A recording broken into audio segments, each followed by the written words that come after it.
Hello everybody! So, welcome to another bedtime story with me, Miss Curtis. Today I'm going to introduce you to our new class book. This is one of my favourite stories and it's written by someone called Philip Reeve and Sarah McIntyre.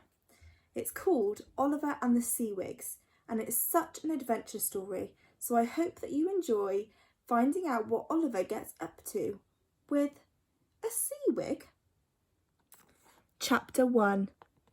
Oliver Crisp was only 10 years old, but they had been a busy and exciting 10 years because Oliver's mother and father were explorers. They had met on the top of Mount Everest.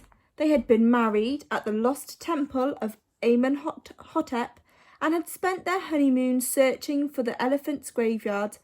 And when young Oliver was born, they simply bought themselves a back carrier and an off-road baby buggy and went right on exploring.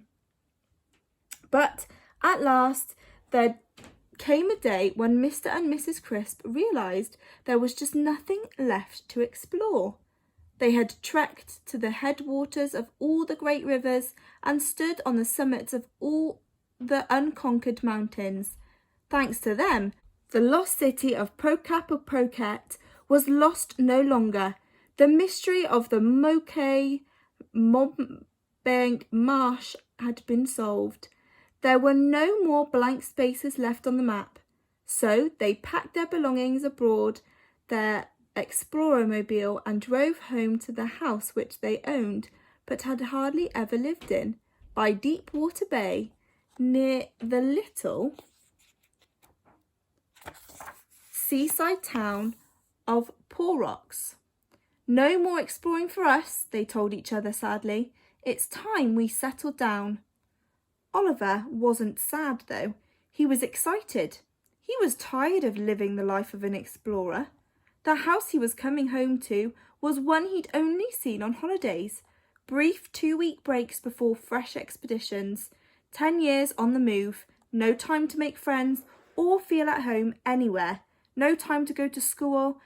He'd never even had a proper bedroom of his own, just a bunk in the back of the Explorermobile, and all his things were hidden away in trunks and storage boxes in the space under the Explorermobile seats. He thought it would be exciting to have a whole house to live in and wake up every day to the same view. At Deepwater Bay, he could have his own bedroom and bathroom, and he would be starting next term at the school in St. Porrocks. That might not sound so good to you, but Oliver had never been to school before and he was so excited about that too. He perched between his parents as Mum steered the Explorermobile carefully along the winding lanes. He was waiting for the moment when Deepwater Bay came into sight.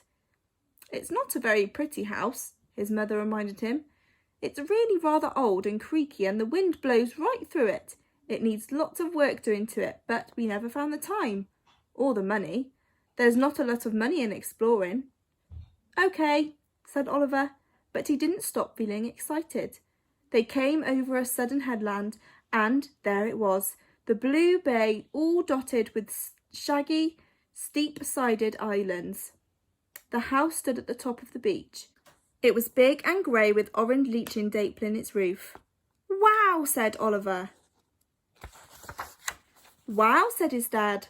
Wow, said his mum, stopping the Explorermobile on a curve of the steep lane and just sitting there, staring in sheer amazement. Wow, they all three said again. Oliver was pleased that his parents sounded just as thrilled as he was. Then he looked up at them and saw that it was not the house they were looking at, but all the scruffy islands in the bay. Where have they come from? Asked his father. I don't remember them. Mum was rustling the map. They are not marked here, she gasped. 9, 10, 15, Dad muttered. They must be new islands. Volcanic, probably. Unmapped, said Mum. Uncharted, said Dad. Unexplored, they whispered both together. Oliver sighed. He'd seen them like this before, whenever they heard of a vanished city or a forbidden tomb. Still, he thought, at least they can explore these islands from home. He looked happily at the house while Mum, with her eyes on the island, started the Explormobile again and took it screeching down the zigzag lane to the beach. Oliver started unpacking at once, while his mother and father fetched down the inflatable dinghy from the Explormobile's roof. He unlocked the house and carried boxes and bags and suitcases inside. He walked through the big, echoey, dimly familiar rooms, whisking dust sheets off from the armchairs which had waited so long for someone to come and sit on them again. He ran upstairs to his room and bounced on the bed. He loved his room already, the way the light came into it and made a long golden stripe down the wallpaper. He opened the window to let air in, and the sea wind and the cries of the girls. "Oliver!" called his mother and father. They were down at the sea's edge, ready to go off to explore the new islands. They stood in the shallows waving. Their inflatable dinghy tossed between them and as the waves broke under it.